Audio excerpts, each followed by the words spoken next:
ਸੋ ਆਪਾਂ ਇਸ ਦੇ ਬਾਬਤ ਵਿਚਾਰ ਕਰੀਏ। ਚੇਤ ਗੋਵਿੰਦ ਅਰਾਧੀਐ ਹੋਵੇ ਆਨੰਦ ਕਣਾ, ਸੰਤ ਜਨਾ ਮਿਲ ਪਾਈਐ ਰਸਨਾ ਨਾਮ ਪਣਾ। ਜਿਨ ਪਾਇਆ ਪ੍ਰਭ ਆਪਣਾ, ਆਏ ਤਿਸਹੇ ਗਣਾ। ਇਕ ਖਿਨ ਤਿਸ ਬਿਨ ਜੀਵਨਾ, ਬਿਰਥਾ ਜਨਮ ਜਣਾ। ਜਲ ਥਲ ਮਹੀਅਲ ਪੂਰਿਆ, ਰਵਿਆ ਵਿੱਚ ਬਣਾ। ਸੋ ਪ੍ਰਭ ਚਿਤ ਨ ਆਵਈ, ਕਿਤੜਾ ਦੁਖ ਗਣਾ।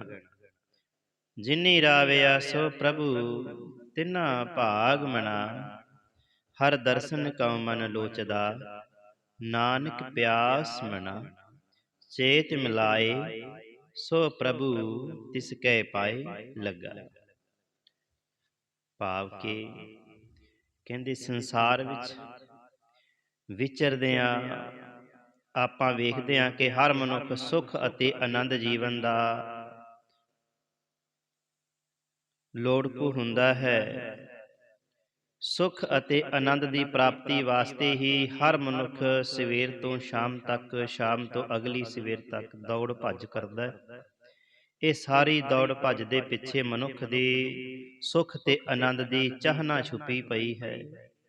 ਪਰ ਜਿਨ੍ਹਾਂ ਸਾਧਨਾ ਤੇ ਵਸਤੂਆਂ ਦੁਆਰਾ ਮਨੁੱਖ ਸੁੱਖ ਭਾਲਦਾ ਹੈ ਤੇ ਪ੍ਰਾਪਤ ਕਰਨਾ ਚਾਹੁੰਦਾ ਹੈ, ਉਹਨਾਂ ਵਸਤੂਆਂ ਤੇ ਸਾਧਨਾ ਵਿੱਚ ਮਨੁੱਖ ਨੂੰ ਸੁੱਖ ਪ੍ਰਾਪਤ ਹੋਣ ਦੀ ਥਾਂ ਸਗੋਂ ਗੁਰੂ ਨਾਨਕ ਪਾਤਸ਼ਾਹ ਜੀ ਦਾ ਫਰਮਾਨ ਹੈ, ਉਹ ਸਕਾਰ ਹੋ ਕੇ ਦੁੱਖਾਂ ਦੀਆਂ ਪੰਡਾਂ ਖੁੱਲ ਜਾਂਦੀਆਂ ਹਨ।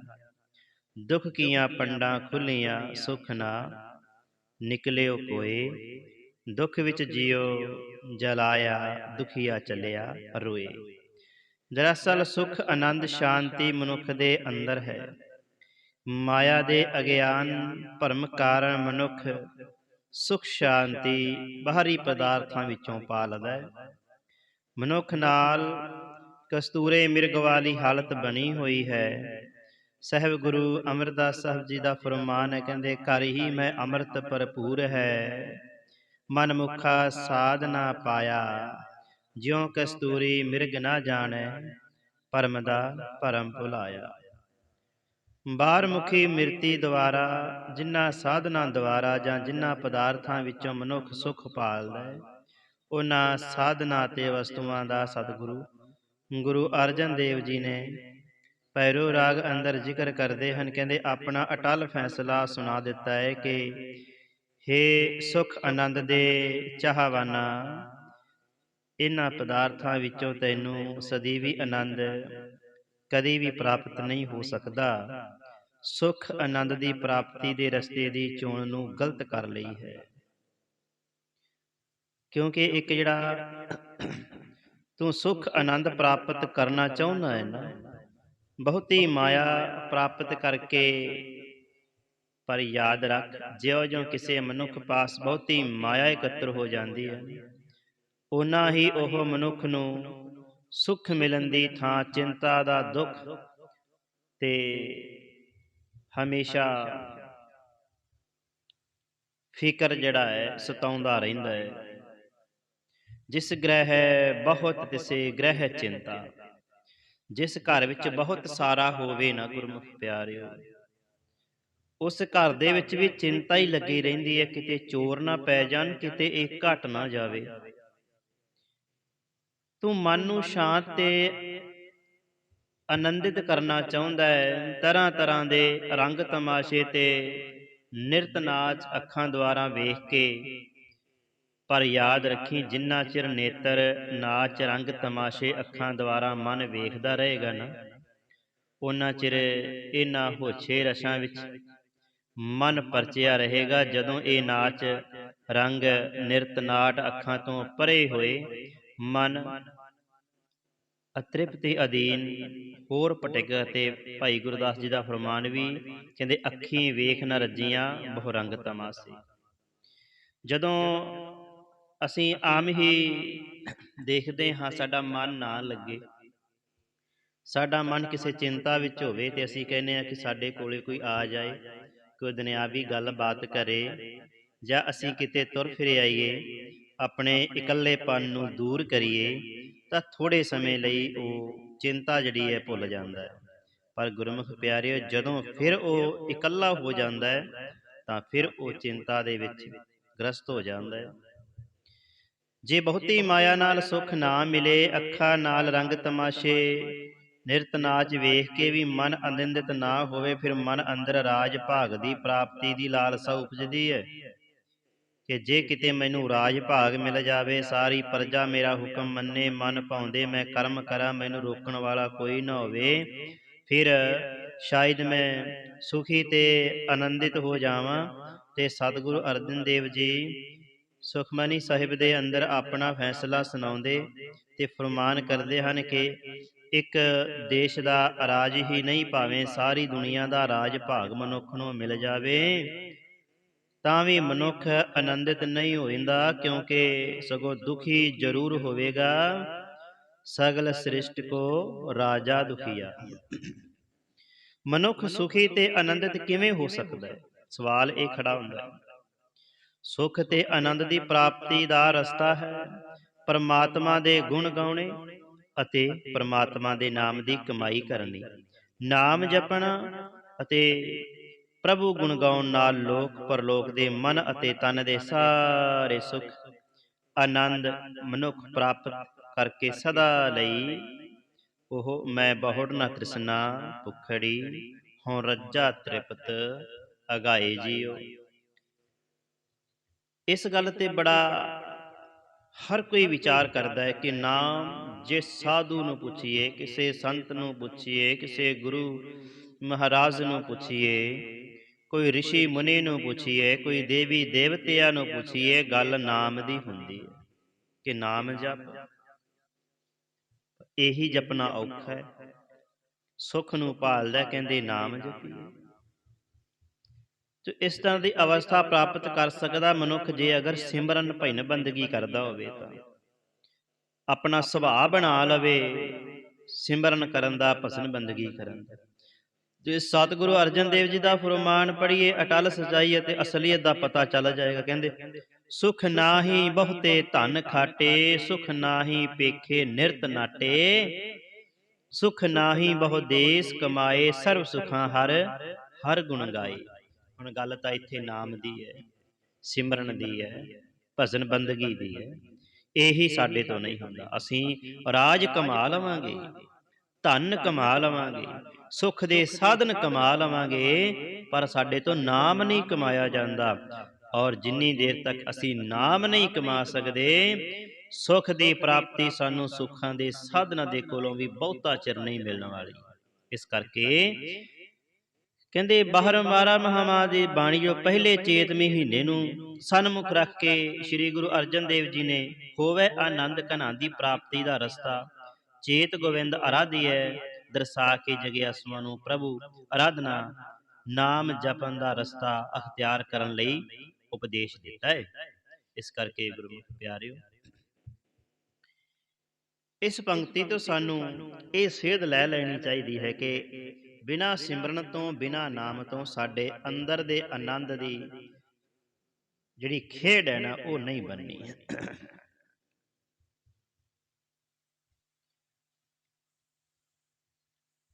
ਸ਼੍ਰੀ ਗੁਰੂ ਅਰਜਨ ਦੇਵ ਜੀ ਸਾਨੂੰ ਸੰਸਾਰੀ ਜੀਵਾਂ ਨੂੰ ਆਨੰਦ ਦੀ ਪ੍ਰਾਪਤੀ ਦਾ ਰਸਤਾ ਦਰਸਾਉਂਦੇ ਚੇਤ ਮਹੀਨੇ ਦੁਆਰਾ ਉਪਦੇਸ਼ ਕਰਦੇ ਹਨ ਕਿ ਜੇ ਸੰਸਾਰ ਦੇ ਮਾਲਕ ਵਾਹਿਗੁਰੂ ਦਾ ਆਰਾਧਨ ਕਰੀਏ ਤਾਂ ਪ੍ਰਭੂ ਆਰਾਧਨਾ ਕਰਨ ਵਾਲੇ ਜਗਿਆਸੂ ਨੂੰ ਅਤਿਅੰਤ ਆਤਮਿਕ ਆਨੰਦ ਪ੍ਰਾਪਤ ਹੁੰਦਾ ਹੈ।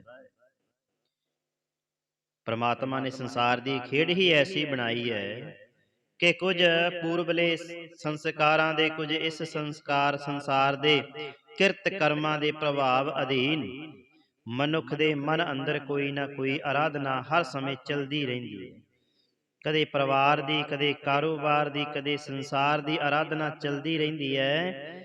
ਇਹਨਾਂ ਚੱਲ ਰਹੀਆਂ ਆਰਾਧਨਾਵਾਂ ਵਿੱਚੋਂ ਆਨੰਦ ਤਾਂ ਕੀ ਮਿਲਣਾ ਹੈ, ਸਗੋਂ ਮਨ ਅੰਦਰ ਚੱਲ ਰਹੀਆਂ ਇਹਨਾਂ ਆਰਾਧਨਾਵਾਂ ਦੀ ਸੋਚ ਵਿੱਚੋਂ ਚਿੰਤਾ ਜਾਂ ਦੁੱਖ ਜ਼ਰੂਰ ਪ੍ਰਾਪਤ ਹੁੰਦਾ ਹੈ। ਇਸੇ ਲਈ ਹੀ ਸਤਿਗੁਰੂ ਅਰਜਨ ਦੇਵ ਜੀ ਨੇ ਮਾਰੂ ਰਾਗ ਅੰਦਰ ਫਰਮਾਨ ਕੀਤਾ, ਕਹਿੰਦੇ ਹੇ ਮਨੁੱਖ, ਤੇਰੇ ਮਨ ਅੰਦਰ ਕੋਈ ਨਾ ਕੋਈ ਆਰਾਧਨਾ ਤਾਂ ਚਲਦੀ ਹੀ ਹੈ। ਤੂੰ ਯਤਨ ਕਰ ਤੇਰੇ ਮਨ ਅੰਦਰ ਸਾਰੀਆਂ ਆਰਾਧਨਾਵਾਂ ਨਾਲੋਂ ਸ੍ਰੇਸ਼ਟ ਚੰਗੀ ਆਰਾਧਨਾ ਚੱਲੇ ਜਿਸ ਆਰਾਧਨਾ ਨਾਲ ਤੈਨੂੰ ਆਨੰਦ ਵੀ ਪ੍ਰਾਪਤ ਹੋਵੇ ਤੇ ਤੇਰੀਆਂ ਸਾਰੀਆਂ ਚਿੰਤਾਵਾਂ ਵੀ ਦੂਰ ਹੋ ਜਾਣ, ਉਹ ਆਰਾਧਨਾ ਕਹਿੰਦੇ ਹੇ ਹਰੀ ਨਾਮ ਦੀ ਆਰਾਧਨਾ ਹੈ। ਆਰਾਧਨਾ ਆਰਾਧਨਨੀ ਕਾ ਹਰ ਹਰ ਨਾਮ ਆਰਾਧਨਾ। ਹਰੀ ਨਾਮ ਦੀ ਆਰਾਧਨਾ ਨਾਲ ਤੈਨੂੰ ਆਨੰਦ ਵੀ ਪ੍ਰਾਪਤ ਹੋਵੇਗਾ ਤੇ ਤੇਰੇ ਦੁਨਿਆਵੀ ਸਾਰੇ ਫਿਕਰ ਵੀ ਖਤਮ ਹੋ ਜਾਣਗੇ। ਸਤਿਗੁਰੂ ਅਰਜਨ ਦੇਵ ਜੀ ਤੈਨੂੰ ਗਰੰਟੀ ਦੇ ਰਹੇ ਹਨ, ਚੇਤ ਗੋਵਿੰਦ ਆਰਾਧੀਐ ਹੋਵੇ ਆਨੰਦ ਕਣਾ। ਸਤਿਗੁਰੂ ਅਰਜਨ ਦੇਵ ਜੀ ਗੁਜਰੀ ਦੀ ਵਾਰ ਅੰਦਰ ਗੁਰੂ ਆਰਾਧਨਾ ਦੀ ਮਹਾਨਤਾ ਦਰਸਾਉਂਦੇ ਫਰਮਾਨ ਕਰਦੇ ਹਨ ਕਿ ਜੇ ਮਨੁੱਖ ਗੁਰੂ ਆਰਾਧਨਾ ਕਰਨ ਦੇ ਨਾਲ ਤਿੰਨ ਕਰਮਾਂ ਨੂੰ ਆਪਣੇ ਜੀਵਨ ਵਿੱਚ ਧਾਰਨ ਕਰ ਲਵੇ, ਅਜਿਹੇ ਗੁਰੂ ਪਿਆਰੇ ਨੂੰ ਪ੍ਰਭੂ ਦੀ ਦਰਗਾਹ ਵਿੱਚ ਥਾਂ ਪ੍ਰਾਪਤ ਹੋ ਜਾਂਦਾ ਹੈ। ਉਹ ਕਰਮ ਕਿਹੜੇ ਹਨ? ਪਹਿਲਾ ਕਰਮ ਹੈ ਅੰਤਰ ਗੁਰ ਆਰਾਧਨਾ। ਹਮੇਸ਼ਾ ਆਪਣੀ ਸਿਮਰਤੀ ਵਿੱਚ ਗੁਰੂ ਦਾ ਬਖਸ਼ਿਸ਼ ਕੀਤਾ ਉਪਦੇਸ਼ ਵਸਾਈ ਰੱਖਣਾ। ਦੂਸਰਾ ਕਰਮ ਹੈ ਜਿਹਵਾ ਜਪ ਗੁਰ ਨਾਉ। ਸਤਿਗੁਰੂ ਵੱਲੋਂ ਬਖਸ਼ਿਸ਼ ਕੀਤਾ ਨਾਮ ਰਸਨਾ ਨਾਲ ਜਪਣਾ। ਤੇ ਤੀਸਰਾ ਕਰਮ ਨੇਤਰੀ ਸਤਿਗੁਰ ਪੇਖਣਾ। ਹਰ ਇੱਕ ਵਿੱਚ ਗੁਰੂ ਦੀ ਜੋਤ, ਗੁਰੂ ਦਾ ਨਿਵਾਸ ਵੇਖ ਕੇ ਉਸ ਨਾਲ ਪ੍ਰੇਮ ਪਿਆਰ ਦਾ ਵਰਤੋਂ ਵਿਵਹਾਰ ਕਰਨਾ। ਤੇ ਚੌਥਾ ਕਰਮ ਹੈ ਸਰਵਣੀ ਸੁਨਣਾ ਗੁਰ ਨਾਉ। ਕੰਨਾਂ ਨਾਲ ਕਿਸੇ ਦੀ ਨਿੰਦਿਆ ਚੁਗਲੀ ਜਾਂ ਅਸ਼ਲੀਲ ਸਾਖਤੀ ਬੋਲ ਨਹੀਂ ਸੁਣਨੇ। ਕੰਨਾਂ ਨਾਲ ਕੇਵਲ ਪ੍ਰਭੂ ਜਸ ਗੁਰੂ ਦਾ ਨਾਮ ਹੀ ਸੁਣਨਾ ਹੈ। ਜੇ ਗੁਰੂ ਪਿਆਰਾ ਇਹਨਾਂ ਚਾਰ ਕਰਮਾਂ ਦਾ ਧਾਰਨੀ ਬਣ ਜਾਂਦਾ ਹੈ, ਉਸ ਦਾ ਪਿਆਰ ਸਤਿਗੁਰੂ ਨਾਲ ਬਣ ਜਾਂਦਾ ਹੈ ਅਤੇ ਉਸ ਨੂੰ ਸਦੀਵ ਕਾਲ ਪਰਮਾਤਮਾ ਦੀ ਦਰਗਾਹ ਵਿੱਚ ਥਾਂ ਪ੍ਰਾਪਤ ਹੋ ਜਾਂਦੀ ਹੈ। ਤੇ ਸਾਹਿਬ ਦਾ ਫਰਮਾਨ ਹੈ ਅੰਤਰ ਗੁਰ ਆਰਾਧਨਾ ਜਿਹਵਾ ਜਪ ਗੁਰ ਨਾਉ। ਨੇਤਰੀ ਸਤਿਗੁਰ ਪੇਖਣਾ ਸਰਵਣੀ ਸੁਨਣਾ ਗੁਰ ਨਾਉ। ਸਤਿਗੁਰ ਸੇਤੀ ਰਤਿਆ ਦਰਗਹਿ ਪਾਈਐ ਠਾਉ। ਸੋ ਹਰ ਪ੍ਰਾਣੀ ਨੂੰ ਪ੍ਰਭੂ ਚਰਨਾਂ ਵਿੱਚ ਥਾਂ ਪ੍ਰਾਪਤ ਕਰਨ ਲਈ ਸਤਿਗੁਰੂ ਅਰਜਨ ਦੇਵ ਜੀ ਵੱਲੋਂ ਪਹਿਲੇ ਮਹੀਨੇ ਦੁਆਰਾ ਪਹਿਲੀ ਪੰਕਤੀ ਦੇ ਉਪਦੇਸ਼ ਚੇਤ ਗੋਵਿੰਦ ਆਰਾਧੀਏ ਨੂੰ ਆਪਣੇ ਜੀਵਨ ਵਿੱਚ ਧਾਰਨ ਕਰਨਾ ਅਤੀ ਜ਼ਰੂਰੀ ਹੈ। ਅਗਲੀ ਪੰਕਤੀ ਵਿੱਚ ਗੁਰੂ ਸਾਹਿਬ ਜੀ ਗੱਲ ਕਰਦੇ, ਕਹਿੰਦੇ ਸੰਤ ਜਨਾ ਮਿਲ ਪਾਈਐ ਰਸਨਾ ਨਾਮ ਭਣਾ। ਪ੍ਰਭੂ ਆਰਾਧਨਾ ਦੀ ਪਹਿਲੀ ਅਵਸਥਾ ਰਸਨਾ ਨਾਲ ਸਿਮਰਨ ਕਰਨ ਤੋਂ ਆਰੰਭ ਹੁੰਦੀ ਹੈ। ਰਸਨਾ ਨਾਲ ਸਿਮਰਨ ਕਰਨ ਦੀ ਦਾਤ ਨਾਮ ਸਿਮਰਨ ਕਰਨ ਵਾਲੇ ਮਹਾਂਪੁਰਸ਼ਾਂ ਦੀ ਸੰਗਤ ਵਿੱਚ ਜਾ ਕੇ ਪ੍ਰਾਪਤ ਹੁੰਦੀ ਹੈ। ਪਰਮਾਤਮਾ ਨੇ ਮਨੁੱਖਾ ਜਨਮ ਸਾਰੀਆਂ ਜੂਨਾਂ ਤੋਂ ਉੱਤਮ ਜੂਨ ਮਨੁੱਖ ਨੂੰ ਬਖਸ਼ਿਸ਼ ਕੀਤੀ ਹੈ। ਇਸ ਅਮੋਲਕ ਸਰੀਰ ਦੇ ਸਾਰੇ ਇੰਦਰੀਆਂ ਵਿੱਚੋਂ ਰਸਨਾ ਨੂੰ ਸਭ ਤੋਂ ਜ਼ਿਆਦਾ ਮਹਾਨਤਾ ਦਿੱਤੀ ਹੈ, ਕਿਉਂਕਿ ਰਸਨਾ ਹੀ ਇੱਕ ਵਸੀਲਾ ਹੈ ਜਿਸ ਨਾਲ ਮਨੁੱਖ ਆਪਣੇ ਮੂਲ ਪਰਮਾਤਮਾ ਨਾਲ ਇੱਕਮਿਕ ਹੋ ਪ੍ਰਭੂ ਅਭੇਦਤਾ ਦੀ ਅਵਸਥਾ ਨੂੰ ਪ੍ਰਾਪਤ ਕਰ ਸਕਦਾ ਹੈ। ਇਸੇ ਲਈ ਹੀ ਸਤਿਗੁਰੂ ਨਾਨਕ ਪਾਤਸ਼ਾਹ ਜੀ ਨੇ ਜਪਜੀ ਸਾਹਿਬ ਦੀ ਬਾਣੀ ਅੰਦਰ ਪਰਮਾਤਮਾ ਪਾਸੋਂ ਇੱਕ ਜੀਵ ਤੋਂ ਲੱਖਾਂ ਜੀਵਾਂ ਦੇ ਤੇ ਲੱਖਾਂ ਤੋਂ 20 ਲੱਖ ਜੀਵਾਂ ਦੀ ਮੰਗ ਕਰਕੇ ਪ੍ਰਭੂ ਨਾਲ ਮਿਲਣ ਦੀ ਲਾਲਸਾ ਦਰਸਾਈ ਹੈ। ਗੁਰੂ ਸਾਹਿਬ ਜੀ ਦਾ ਫਰਮਾਨ ਹੈ ਇੱਕ ਦੂ ਜੀ ਪਉ ਲੱਖ ਹੋਵੈ, ਲੱਖ ਹੋਵੈ ਲੱਖ 20, ਲੱਖ ਲੱਖ ਗੇੜਾ ਆਖੀਏ ਏਕ ਨਾਮ ਜਗਦੀਸ਼। ਏਤ ਰਾਹੇ ਪਤ ਪੌੜੀਆਂ ਚੜੀਏ ਹੋਏ 21। ਜਿਸ ਜੀਵ ਨਾਲ ਪਰਮਾਤਮਾ ਦਾ ਨਾਮ ਜਪਿਆ ਜਾਂਦਾ ਹੈ, ਜਿਸ ਰਸਨਾ ਨਾਲ ਪਰਮਾਤਮਾ ਦੇ ਗੁਣ ਗਾਏ ਜਾਂਦੇ ਹਨ, ਸਤਿਗੁਰੂ ਰਾਮਦਾਸ ਜੀ ਨੇ ਬਿਹਾਗੜਾ ਰਾਗ ਅੰਦਰ ਅਜਿਹੀ ਰਸਨਾ ਨੂੰ ਧੰਨ ਧੰਨ ਕਹਿ ਕੇ ਸਤਿਕਾਰਿਆ ਹੈ। ਸਾਹਿਬ ਦਾ ਫਰਮਾਨ ਹੈ ਸਾ ਰਸਨਾ ਧੰਨ ਧੰਨ ਹੈ ਮੇਰੀ ਜਿੰਦੜੀਏ, ਗੁਣ ਗਾਵੇ ਹਰ ਪ੍ਰਭ ਕੇਰੇ ਰਾਮ। ਜਿਸ ਰਸਨਾ ਦੁਆਰਾ ਪਰਮਾਤਮਾ ਦਾ ਨਾਮ ਨਹੀਂ ਜਪਿਆ ਜਾਂਦਾ, ਅਜਿਹੀ ਰਸਨਾ ਦਾ ਕੋਈ ਲਾਭ ਨਹੀਂ। ਤੇ ਅਜਿਹੀ ਜੀਵ ਨੂੰ ਤਾਂ ਤਿਲ ਤਿਲ ਜਿੰਨਾ ਕੱਟ ਕੇ ਸੁੱਟ ਦੇਣਾ ਚਾਹੀਦਾ ਹੈ। ਸਤਿਗੁਰੂ ਅਰਜਨ ਦੇਵ ਜੀ ਦਾ ਇਹ ਫੁਨਹੇ ਬਾਣੀ ਅੰਦਰ ਫਰਮਾਨ ਹੈ, ਕਹਿੰਦੇ ਰਸਨਾ ਜਪੇ ਨਾ ਨਾਮ ਤਿਲ ਤਿਲ ਕਰ ਕੱਟੀਐ। ਅਤੇ ਅਗਲੀ ਪੰਕਤੀ ਇੱਕ ਹੋਰ ਹੈ, ਕਹਿੰਦੇ ਸਾ ਰਸਨਾ ਜਲ ਜਾਓ ਜਿਨ ਹਰ ਕਾ ਨਾਉ ਵਿਸਾਰਿਆ। ਕਹਿੰਦੇ ਸੜ ਜਾਵੇ ਇਹੋ ਜਿਹੀ ਜੀਵ ਜੜੀ ਜੀਵ ਨੇ ਪਰਮਾਤਮਾ ਦਾ ਨਾਮ ਹੀ ਨਹੀਂ ਜਪਿਆ। ਰਸਨਾ ਦੀ ਸਫਲਤਾ ਲਈ ਤੇ ਪ੍ਰਭੂ ਮਾਰਗ ਦੇ ਪਾਂਧੀ ਬਣ ਕੇ ਆਪਣੇ ਮੂਲ ਪਰਮਾਤਮਾ ਨਾਲ ਜੁੜਨ ਵਾਸਤੇ ਸਤਿਪੁਰਖਾਂ ਦੀ ਸੰਗਤ ਵਿੱਚ ਬੈਠਣ ਦੇ ਨਾਲ ਰਸਨਾ ਨਾਮ ਭਣਾ ਦੀ ਦਾਤ ਜਗਿਆਸੂ ਨੂੰ ਪ੍ਰਾਪਤ ਹੁੰਦੀ ਹੈ। ਜਿਸ ਵਡਭਾਗੇ ਨੂੰ ਰਸਨਾ ਨਾਮ ਜਪਣ ਤੇ ਪ੍ਰਭੂ ਗੁਣ ਗਾਉਣ ਦੀ ਲਾਗ ਸਤ ਸੰਗਤ ਦੁਆਰਾ ਲੱਗ ਜਾਂਦੀ ਹੈ। ਸਤਿਗੁਰੂ ਗੁਰੂ ਅਰਜਨ ਦੇਵ ਜੀ ਦੇ ਫਰਮਾਨ ਅਨੁਸਾਰ ਉਹ ਪ੍ਰਭੂ ਆਤਮਿਕ ਸ਼ਾਂਤੀ ਪ੍ਰਾਪਤ ਹੋ ਜਾਂਦੀ ਹੈ। ਉਹ ਸਹਿਜ ਅਵਸਥਾ ਦਾ ਧਾਰਨੀ ਬਣ ਕੇ ਆਨੰਦ ਦੀ ਦਾਤ ਨੂੰ ਮਾਣਦਾ ਹੈ। ਉਸਦੇ ਸਾਰੇ ਸਰੀਰਕ ਤੇ ਮਾਨਸਿਕ ਦੁੱਖ ਖਤਮ ਹੋ ਜਾਂਦੇ ਹਨ। ਸਤਿਗੁਰੂ ਜੀ ਦਾ ਅੱਗੇ ਫਰਮਾਨ ਹੈ, ਕਹਿੰਦੇ ਰਸਨਾ ਗੁਣ ਗੋਪਾਲ ਨਿਧ ਗਾਇਨ ਸਾਤ ਸਹਿਜ ਰਹਿਸ ਮਨ ਉਪਜਿਓ ਸਗਲੇ ਦੁਖ ਪਲਾਏ। ਫਿਰ ਅਗਲੀ ਪੰਕਤੀ ਵਿੱਚ ਗੱਲ ਕਰਦੇ, ਕਹਿੰਦੇ ਜਿਨ ਪਾਇਆ ਪ੍ਰਭੇ ਆਪਣਾ ਆਏ ਤਿਸੇ ਗਣਾ। ਜਿਸ ਜਗਿਆਸੂ ਨੇ ਪ੍ਰਭੂ ਸਿਮਰਨ ਕਰਕੇ ਆਪਣੇ ਮੂਲ ਪਰਮਾਤਮਾ ਦਾ ਮਿਲਾਪ ਪ੍ਰਾਪਤ ਕਰ ਲਿਆ ਹੈ, ਉਸ ਮਨੁੱਖ ਦਾ ਹੀ ਇਸ ਸੰਸਾਰ ਵਿੱਚ ਜਨਮ ਲੈਣਾ ਆਉਣਾ ਸਫਲ ਗਿਣਤੀ ਵਿੱਚ ਹੈ। ਪਰਮਾਤਮਾ ਨੇ ਮਨੁੱਖ ਜਨਮ ਤਾਂ ਸਾਨੂੰ ਸਾਰਿਆਂ ਨੂੰ ਦਿੱਤਾ ਹੈ, ਪਰ ਜਿਸ ਜਗਿਆਸੂ ਨੇ ਮਨੁੱਖ ਜਨਮ ਦੇ ਵਸੀਲੇ ਨਾਲ ਆਪਣੇ ਮੂਲ ਪਰਮਾਤਮਾ ਨੂੰ ਪ੍ਰਾਪਤ ਕਰ ਲਿਆ ਹੈ, ਜਿਸ ਨੇ ਪਰਮਾਤਮਾ ਨਾਲ ਆਪਣੀਆਂ ਆਤਮਾ ਦੀਆਂ ਸਾਂਝਾਂ ਪਾ ਲਈਆਂ, ਉਸ ਦਾ ਹੀ ਇਸ ਸੰਸਾਰ ਅੰਦਰ ਆਉਣਾ ਗਿਣਤੀ ਵਿੱਚ ਹੈ।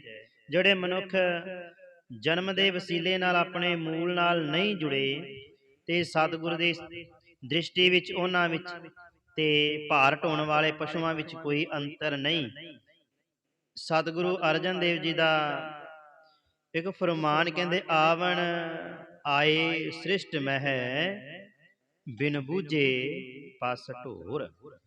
ਜਿਨ੍ਹਾਂ ਨੇ ਪ੍ਰਮਾਤਮਾ ਨੂੰ ਮਿਲਣ ਦੀ ਥਾਂ ਅਮੋਲਕ ਮਨੁੱਖਾ ਜਨਮ ਦੀ ਦਾਤ ਦੇਣ ਵਾਲੇ ਪ੍ਰਮਾਤਮਾ ਨੂੰ ਹੀ ਭੁਲਾ ਦਿੱਤਾ ਹੈ, ਤੇ ਬਾਬਾ ਫਰੀਦ ਜੀ ਦੀ ਦ੍ਰਿਸ਼ਟੀ ਅੰਦਰ ਉਹ ਮਨੁੱਖ ਧਰਤੀ ਉੱਪਰ ਨਿਰਾ ਭਾਰ ਹੀ ਹੈ।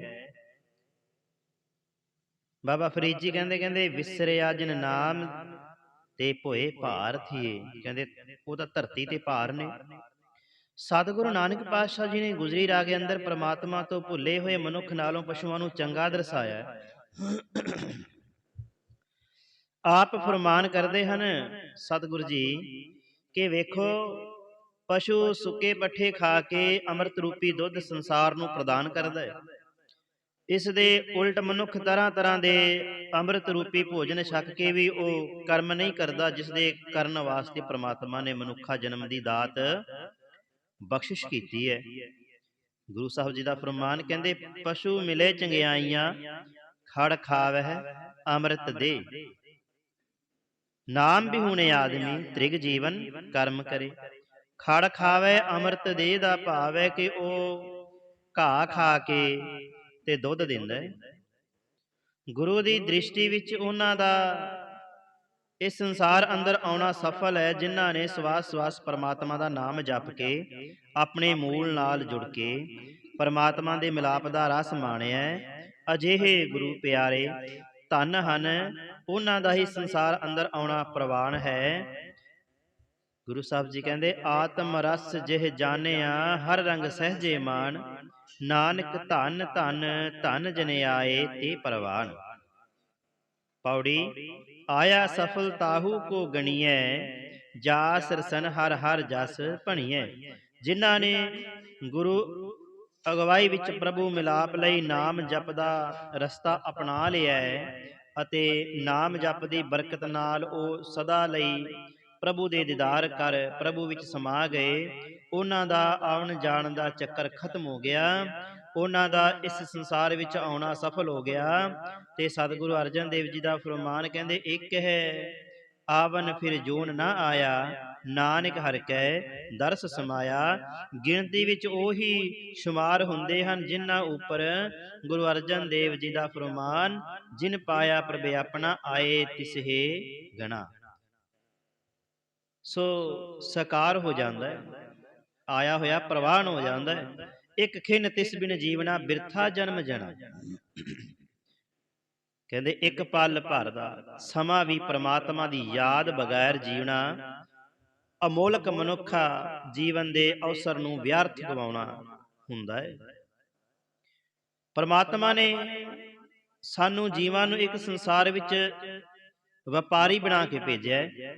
ਮਾਤ ਲੋਕ ਨੂੰ ਚੱਲਣ ਲੱਗਿਆਂ ਪ੍ਰਮਾਤਮਾ ਨੇ ਅਮੋਲਕ ਸਵਾਸਾਂ ਦੀ ਪੂੰਜੀ ਰਾਸ ਜੀਵ ਵਪਾਰੀਆਂ ਨੂੰ ਬਖਸ਼ਿਸ਼ ਕੀਤੀ ਅਤੇ ਨਾਲ ਹੀ ਹੁਕਮ ਕਰ ਦਿੱਤਾ, ਕਹਿੰਦੇ ਇਹ ਵਪਾਰੀ ਜੀਵ ਅਵਰ ਕਾਜ ਤੇਰੇ ਕਿਤੇ ਨ ਕਾਮ ਮਿਲ ਸਾਧ ਸੰਗਤ ਭਜ ਕੇਵਲ ਨਾਮ। ਜਿਨ੍ਹਾਂ ਜੀਵ ਰੂਪੀ ਵਪਾਰੀਆਂ ਨੇ ਗੁਰੂ ਨੂੰ ਹੁਕਮ ਨੂੰ ਯਾਦ ਰੱਖ ਕੇ ਨਾਮ ਰੂਪੀ ਧਨ ਦੀ ਖੱਟੀ ਸਵਾਸਾਂ ਦੀ ਰਾਸ ਨਾਲ ਖੱਟ ਲਈ, ਕਹਿੰਦੇ ਉਹਨਾਂ ਉੱਪਰ ਪਰਮਾਤਮਾ ਦੀ ਮਿਹਰ ਦ੍ਰਿਸ਼ਟੀ ਹੋਈ, ਉਹਨਾਂ ਨੂੰ ਦਰਗਾਹ ਵਿੱਚ ਸ਼ਾਬਾਸ਼ ਦਿੱਤੀ ਗਈ।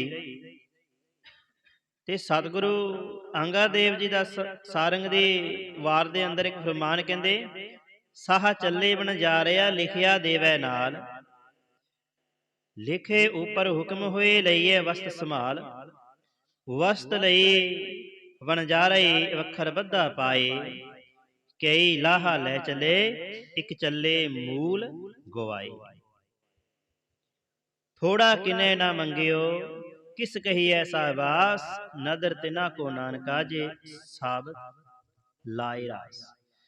ਜਿਨ੍ਹਾਂ ਨੇ ਕਹਿੰਦੇ ਚੱਲੇ ਮੂਲ ਗਵਾਏ ਦੀ ਕਾਰ ਕਰ ਲਈ, ਉਹਨਾਂ ਪਾਸੋਂ ਦਰਗਾਹ ਅੰਦਰ ਪੁੱਛਿਆ ਗਿਆ ਕਿ ਕਿਆ ਤੈ ਖਟਿਆ ਕਹਾਂ ਗਵਾਇਆ। ਲਾਹੇ ਟੋਟੇ ਦੇ ਨਿਰਣੇ ਉੱਪਰ ਟੋਟੇ ਵਾਲਿਆਂ ਨਾਲ ਤਲਬਾ ਪਹੁੰਚਣ ਆਕੀਆ, ਬਾਕੀ ਜਿਨ੍ਹਾਂ ਰਹੀ ਦੀ ਕਾਰ ਕੀਤੀ ਗਈ। ਸਾਰੀ ਗੁਰਬਾਣੀ ਅੰਦਰ ਸਤਿਗੁਰੂ ਜੀ ਨੇ ਬਾਰੰਬਾਰ ਸਾਨੂੰ ਜੀਵਾਂ ਨੂੰ ਉਪਦੇਸ਼ ਪ੍ਰਦਾਨ ਕਰਕੇ ਸੁਚੇਤ ਕੀਤਾ ਹੈ ਕਿ ਸਵਾਸ ਬਹੁਤ ਕੀਮਤੀ ਹਨ। ਸਵਾਸ ਸੰਸਾਰ ਦੀ ਸੰਪਦਾ ਬਦਲੇ ਪ੍ਰਾਪਤ ਨਹੀਂ ਕੀਤੇ ਜਾ ਸਕਦੇ। ਇੱਕ ਇੱਕ ਸਵਾਸ ਨੂੰ ਪ੍ਰਭੂ ਨਾਮ ਵਿੱਚ ਸਫਲ ਕਰ ਲੈਣਾ ਚਾਹੀਦਾ ਹੈ। ਜਿਹੜਾ ਸਵਾਸ ਪਰਮਾਤਮਾ ਦੀ ਯਾਦ ਤੋਂ ਬਿਨਾਂ ਚਲਾ ਜਾਂਦਾ ਹੈ, ਉਸ ਸਵਾਸ ਦਾ ਸਮਾਂ ਵਿਅਰਥ ਗਿਣਿਆ ਜਾਂਦਾ ਹੈ। ਸਤਿਗੁਰੂ ਰਾਮਦਾਸ ਜੀ ਦੀ ਦ੍ਰਿਸ਼ਟੀ ਵਿੱਚ ਉਹੀ ਸਮਾਂ, ਉਹੀ ਮੁਹੂਰਤ, ਉਹੀ ਘੜੀ ਸਫਲ ਹੈ ਜਿਸ ਸਮੇਂ ਜਿਸ ਘੜੀ ਵਿੱਚ ਪ੍ਰਭੂ ਜੀਵ ਨੂੰ ਯਾਦ ਆਉਂਦਾ ਹੈ। ਇਸ ਲਈ ਸਤਿਗੁਰੂ ਸੁਚੇਤ ਕਰਦੇ ਹਨ ਕਿ ਪ੍ਰਮਾਤਮਾ ਦਾ ਸਿਮਰਨ ਕਰਨ ਲੱਗਿਆਂ ਖਿਰ ਜਿੰਨੀ ਵੀ ਢਿੱਲ ਨਹੀਂ ਕਰਨੀ ਚਾਹੀਦੀ। ਪਤਾ ਨਹੀਂ ਅਗਲਾ ਸਵਾਸ ਆਉਣਾ ਹੈ ਜਾਂ ਨਹੀਂ, ਇਸ ਲਈ ਜਿਸ ਸਵਾਸ ਨਾਲ ਪਰਮਾਤਮਾ ਦਾ ਨਾਮ ਜਪ ਲਿਆ ਜਾਏ ਉਹ ਸਵਾਸ ਹੀ ਸਫਲ ਗਿਣਿਆ ਜਾਂਦਾ ਹੈ। ਸਾਹਿਬ ਦਾ ਫਰਮਾਨ ਹੈ, ਹਰ ਜਪਦਿਆਂ ਖਿਨ ਢਿੱਲ ਨਾ ਕੀਜਈ, ਮੇਰੀ ਜਿੰਦੜੀਏ ਮਤ ਕੇ ਜਾਪੇ ਸਾਹੁ ਆਵੇ ਕੇ ਨਾ ਆਵੇ ਰਾਮ। ਸਾ ਵੇਲਾ ਸੋ ਮੂਰਤ ਸਾ ਘੜੀ ਸੋ ਮਹਤ, ਸਫਲ ਹੈ ਮੇਰੀ ਜਿੰਦੜੀਏ ਜਿਤ ਹਰ ਮੇਰਾ ਚਿਤ ਆਵੇ ਰਾਮ। ਸਤਿਗੁਰੂ ਅਰਜਨ ਦੇਵ ਜੀ ਦਾ ਬਿਲਾਵਲ ਰਾਗ ਅੰਦਰ ਫਰਮਾਨ ਹੈ ਕਿ ਸਮਾਂ ਮਨੁੱਖ ਦਾ ਉਹੀ ਸਫਲਾ ਹੁੰਦਾ ਹੈ ਜੋ ਪ੍ਰਮਾਤਮਾ ਦੀ ਯਾਦ ਵਿੱਚ ਬਤੀਤ ਹੁੰਦਾ ਹੈ। ਬਾਕੀ ਸਮਾਂ ਕਿਸੇ ਲੇਖੇ ਵਿੱਚ ਨਹੀਂ ਪੈਂਦਾ। ਤੇ ਸਤਿਗੁਰੂ ਦਾ ਬਚਨ ਕਹਿੰਦੇ ਸਾਈ ਘੜੀ ਸੁਲੱਖਣੀ ਸਿਮਰਤ ਹਰ ਨਾਮ। ਸੋ ਗੁਰਮੁਖ ਪਿਆਰੇ, ਇਸ ਕਰਕੇ ਸਾਨੂੰ ਹਮੇਸ਼ਾ ਸਿਮਰਨ ਕਰਦੇ ਰਹਿਣਾ ਚਾਹੀਦਾ। ਅਗਲੀ ਗੱਲ ਕਰਦੇ, ਕਹਿੰਦੇ ਜਲ ਥਲ ਮਹੀਲ ਪੂਰਿਆ ਰਵਿਆ ਵਿੱਚ ਬਣਾ, ਪਰਿਪੂਰਨ ਪ੍ਰਮਾਤਮਾ ਜਲਾਂ ਵਿੱਚ, ਥਲਾਂ ਵਿੱਚ, ਧਰਤੀ ਆਕਾਸ਼ ਅਤੇ ਜੰਗਲਾਂ ਬੇਲੀਆਂ ਦੀ ਸਾਰੀ ਬਨਸਪਤੀ ਵਿੱਚ ਵਿਆਪਕ ਰਮਿਆ ਹੋਇਆ ਹੈ, ਵਿਆਪਕ ਹੈ। ਇਹ ਸਾਨੂੰ ਭੁੱਲਣਾ ਨਹੀਂ ਚਾਹੀਦਾ। ਹਰ ਥਾਂ ਤੇ ਪ੍ਰਮਾਤਮਾ ਸਾਡੇ ਨਾਲ ਹੈ। ਜਲ ਥਲ ਮਹੀਲ ਪੂਰਿਆ ਰਵਿਆ ਵਿੱਚ ਬਣਾ। ਕਈ ਵਾਰੀ ਆਪਾਂ ਅਲਪ ਬੁੱਧੀ ਦੀ ਬਦੌਲਤ ਉਹਨਾਂ ਚੀਜ਼ਾਂ ਦੀ ਹੋਂਦ ਨੂੰ ਹੀ ਮੰਨਦੇ ਹਾਂ ਜੋ ਸਾਡੇ ਗਿਆਨ ਇੰਦਰੀਆਂ ਦੀ ਪਕੜ ਵਿੱਚ ਆਉਂਦੀਆਂ ਹਨ। ਜਿਵੇਂ ਅਸੀਂ ਅਕਸਰ ਹੀ ਇਹ ਗੱਲ ਕਹਿੰਦੇ ਹਾਂ ਕਿ ਮੌਤ ਤੋਂ ਬਾਅਦ ਕਿਸ ਨੇ ਵੇਖਿਆ, ਮੌਤ ਕਿਹਨੇ ਵੇਖੀ, ਮੌਤ ਤੋਂ ਬਾਅਦ ਕੀ ਹੋਣਾ ਕਿਸ ਨੇ ਵੇਖਿਆ।